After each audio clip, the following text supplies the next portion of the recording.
Hello and welcome to the third episode of Bare Bones for the Practical PM series. In this series, we cut through the fluff and get to the essence of important product management ideas and concepts. In this episode, we will lay bare the concept of MVP, Minimum Viable Product. What is an MVP? The name itself explains the literal meaning. Instead of building a full product, we are talking of building a minimum viable product. It is usually defined in terms of minimal number of features with which a product can be launched. But the question is, what exact form does an MVP take? How minimum and how viable does it have to be? Like a lot of things in product management, the right first step towards figuring out what an MVP should be is to very clearly define what the goal of wanting an MVP is. Limiting features by itself does not an MVP make. If you know with certainty what you are going to build, but you do intermediate releases with the features that are ready so that at least those start getting used, then that is not an MVP. That is just a very sensible release plan which keeps unlocking value as and when product keeps getting ready for it. The most defining aspect of an MVP is that it is meant to test an assumption in your product. The assumption that you want to test with an MVP will typically be the most important or the most critical or the most fragile assumption in your product. Testing these assumptions is the goal of the MVP. So, defining the goal of an MVP essentially involves defining these assumptions very, very clearly. There may indeed be multiple such assumptions in a product, and sometimes you may have a single MVP to test them all, but at other times testing all of them together may not be feasible or desirable. So you may create different levels of MVP in succession to test them one by one. And over time, people have realized that there are ways of testing some such assumptions in a way that does not require building any features. So an MVP can take a form which does not require any building at all. When building something is required for your MVP, then there are two ways in which you can aspire for it to be minimum. First is what you build. This is essentially limiting the set of features to focus on testing your assumptions. The second way is how you build. So you may use off-the-shelf components, write throwaway code, or integrate with existing products for some of the features. Basically, you may do a bunch of things that will let you go out with your MVP fast, even if those are not the right choices for the long term and will have to be changed if the MVP is deemed successful. Let us now take some examples and try to understand different cases with different goals for the MVPs and what kind of MVPs can be considered for each of these. Suppose you are thinking of a product whose target audience you are clear on and whose idea can be easily and succinctly explained to the target audience. And what you want to test before implementing the idea is whether the target audience is even interested in the idea. Traditionally, this kind of question may be considered the domain of market research. But modern digital products world gives us ways of testing such ideas faster and in lower cost. Suppose that the product you are thinking of is a decently priced application tracking system or ATS with fewer self-sufficient features and a self-serve onboarding, instead of the regular bloated software available in the market, which needs one-on-one selling and manual onboarding and hence cost a bomb. You identify your target audience as small businesses and early stage startups who do hire people and need something to manage their hiring flow, but do not have time or resources to talk to 10 different sales people from different organizations and then finally figure out that most of those products are over engineered and overpriced for their requirements. What can you do to test the interest of small businesses and early stage startups in this simpler but hopefully more suitable ATS? You create a landing page that explains the idea and captures visitors' email ID and possibly some more information about their company in return for free early access or free beta access. Then you find a way of driving enough relevant traffic to this landing page and measure the conversion to email submissions and the total number of emails you are able to collect. Now, the numbers and measurements from MVPs are not usually judged with strict statistical significance in mind. At this stage, you may not want to spend too much on the traffic. You may not want to spend time optimizing your marketing campaign, all of which can improve the performance, but you still want to take a decision. So these numbers are more for you and your team to gain confidence that there is enough interest in the idea for it to be worth pursuing. So at what kind of conversion and what number of email collections will you consider the MVP successful is kind of a subjective decision and a call for you to take. Now coming back to your ATS product idea and its MVP, you have already made the idea minimum by limiting it to a landing page and email capture. But there is still more possibility of achieving minimum in how you build the landing page itself. In today's world, practically anyone can create a landing page and capture email IDs on it. You don't even need to hire a freelance designer or developer to do it, much less a team. All you have to do is pick up one of the several landing page creation tools that are available and you will be able to do it even if you're not technical. Even if you are technical, you would want to avoid the temptation of doing it yourself from the scratch. It will be faster, more flexible and really a better use of your time if you used one of those tools to create your landing page. So for your ATS product idea, for small businesses and early stage startups, your first MVP needs no building at all. Now suppose you collected enough email IDs at this stage for you to be confident that this idea is worth pursuing. What next? You wanted to include only key features in the product and avoid all the bloat. Still, when you write all of it down, you realize that it needs a decent number of features. In particular, it needs all of these. Number 1, candidates should be able to see the JDs and apply directly. Number 2, internal members of the team should be able to add candidates and their resumes. Number 3, one-off and bulk upload of resumes should be there and the product should be able to extract candidate details from the resume files. Number 4, the product should allow management of candidate workflows which can be different for different openings. Number 5, the product should also allow managing candidate communications over email with an inbox in the product. Communication can be a mix of automated or manual emails, possibly in bulk with templates which should be customizable with candidate name and openings job titles among other things. You will also need to be able to receive candidate emails in that inbox.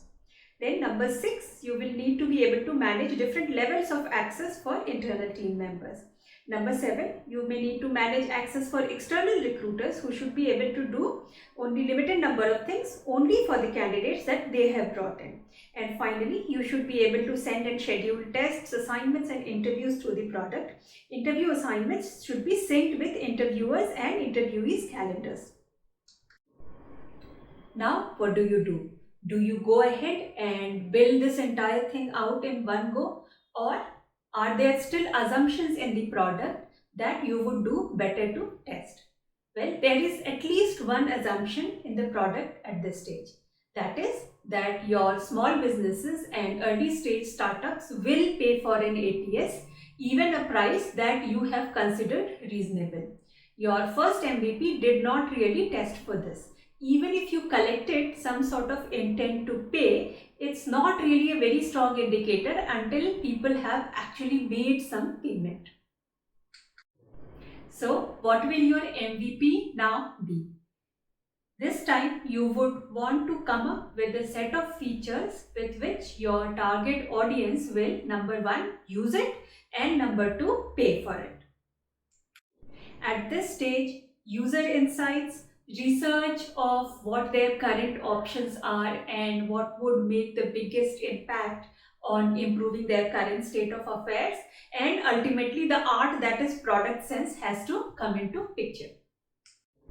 Number 1, 2 and 3 in our product feature lists are definitely the bare minimum. Otherwise, how do you even start using an ATS? However, when it comes to number 3, for example, you may make it more minimum in how you build it. You can use an off-the-shelf component for extraction, and even if it is not that great, it is okay for an MVP so long as you allow people to correct candidates' name and contact details. Number 4 on the list is also a must-have. In fact, it is most crucial to testing your assumption. The one thing that people need and do not get when they try to manage hiring over emails is candidate workflow. And that is what they get the first thing when they start using an ATS. So this is the feature you must build, and this is the feature for which your MVP users should turn towards your MVP and be willing to pay for it. The communication piece you would want to have, however, you can simplify it for the MVP. You would want to introduce two-way communication between the employer and the candidates, but for the MVP, you can do away with bulk emails, templates, automated emails, etc. Even in the two-way communication, you can further minimize your effort in building if you choose to use your own domain's email address for communicating with the candidates instead of trying to use client's actual domain email address, which is more complicated to implement. Once again, ideally you would like for it to happen from client's domain, but for the purpose of MVP, using an email address that is unique to the client and is on your domain should be sufficient. You can decide not to include different levels of access for members, the different features for recruiters and external users, or even scheduling features for the MVP. These things can be managed off product, and the product should still be able to make the life of your users immediately better. You should make sure to put event analytics in the product at this stage. It will be important to measure the success of the MVP itself. It will also help you figure out what should be your next steps if the MVP is deemed successful. Then you can go out with this. If you are not sure that with this minimum set of features, users will be willing to pay the final intended price you had in your mind, then you can go out with a introductory price offer where you would indicate the price you had in mind, but for now offer a lower price to the users. If at least some people end up paying at this stage, then that is good news. For the people who are not paying but looks like they could pay, you would want to get user feedback in various forms. There may be users who would never pay, or who are actually looking for something completely different. They are perhaps looking for the full-fledged bloated solution with one-on-one selling and manual onboarding and all that jazz, which is not a part of your product philosophy, so you would not want to get distracted by them. But if there are people who indicate that one more feature or a couple of more features will make it more usable for them, and they would be willing to pay for it at that stage, then you know that you are on the right path. If MVP shows enough sign of acceptance and clear indications that there are other people who may be willing to pay or pay more if there were few more features that you had planned or which they told you about, it was there in the product, then you are of course on the right path, and you can of course build those features in time and ultimately be able to charge a price for your product that you originally had in mind, and who knows, you might even be able to charge more. So that was one example where we saw two MVPs released in succession. One of them without building anything at all, and the second one involving reduction of features and also simplifying how those features were built. We saw a landing page plus email collection kind of MVP, and we saw another actual product building kind of MVP. What are some of the other ways of doing an MVP? Let's take an example of Dunzo. Those of you who are from Bangalore may recall that Dunzo had not started as an app. It had started as a WhatsApp based service. You could send a message to a WhatsApp number, which was actually a personal number, with the task that you wanted to get done, and they would assign somebody to do that task for you. The service had gathered quite a cult following in Bangalore in those days. I don't know if the app was already on the mind of the founders at that point of time, and whether they were really consciously thinking of it as an MVP or not, but it was a pretty good MVP, and even now it can be used in similar circumstances. I would call it operations driven MVP. The current offering of Dunzo relies heavily on the product. Product plays an important role in managing the customers and the riders, matching them, optimizing the customer experience and riders' income, and the user experience on the app, which brings all of this together. But before all this was built, there was a fundamental assumption to be tested, that people will use a concierge service like this for the miscellaneous personal tasks that they have. And this could be tested operationally, which is what Dunzo did it by using WhatsApp as a channel and doing rest of the stuff manually. I think that they did not test whether people would pay for it for a long time. I don't recall if they ever tested it using WhatsApp or not, but they could have done it if they wanted.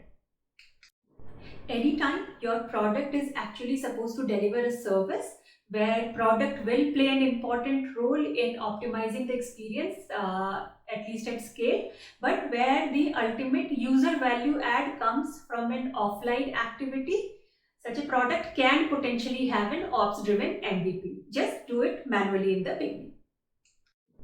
Sometimes it can be a combination of minimum features and ops driven MVPs.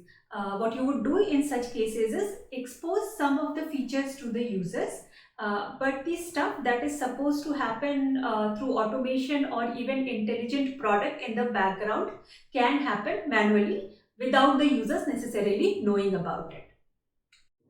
Several years ago, there was a Q&A product, I don't recall the name, that had a message-based interface for connecting people who had any kind of questions to ask to the expert who can answer it. The core of the product was matching questions to a suitable and responsive answerer. However, in the beginning, they just exposed the messaging interface to both kinds of users and did the actual matching completely manually. A variation of this is when you use an existing product to test out a new product idea. For example, if you have a data or information product in mind, then you can test it out by using a blogging platform, a Telegram channel, a WhatsApp group, or any of the other ways of hosting the data and information you have in mind. This will let you test if your intended audience values the data or information you are hoping to productize. Finally, a few notes of caution which will help you do your MVPs right and also help you avoid getting bogged down by the constant debates that go on around the concept of MVP. MVP has two qualifiers which can pull the idea in two completely opposite directions, and these two must come together at the right level of tension for it to work well. And these two qualifiers are: one, minimum, and second, viable. MVP should not become so minimum that it doesn't remain viable. At the same time, it should not become so complicated that the whole idea of testing an assumption quickly is defeated. In the framework that we have used to discuss MVP, it means defining the assumption to be tested with the MVP very clearly, and then picking the right kind of MVP for testing that assumption. If the assumption to be tested is not whether an audience is interested in an idea, then having a landing page plus email capture kind of MVP simply does not work. In our example ATS product, if in trying to build a minimum product, you compromise on the workflow feature in the MVP, then you rob it of any chance of ever succeeding. The MVP no longer is right for viable qualifier. One common complaint I have heard in the context of MVPs is that MVP is used as an excuse to compromise on the user experience. And in this context, I have also heard a new name, MLP instead of MVP, minimum loved product. The recommendation is that you aspire not for a minimum viable product, but for a minimum loved product. The way I think about it is this: that user experience is very much a part of the product. If the most important, most crucial, or the most fragile assumption that you are trying to test about your product through the MVP depends on the user experience being phenomenal, then of course you have to build that phenomenal user experience on the MVP. But if that is not the case, then it is okay to compromise on user experience, so long as it is not so bad that users are not able to use your MVP in the first place, and hence you stand no chance of ever testing whatever assumption that you intended to test. Have you seen any interesting and successful MVP experiments, or one which went completely wrong? In either case, do share it in comments on whatever platform you are watching this on. That is all for this episode. Do not forget to tune into the next episodes as well for more interesting topics on product management.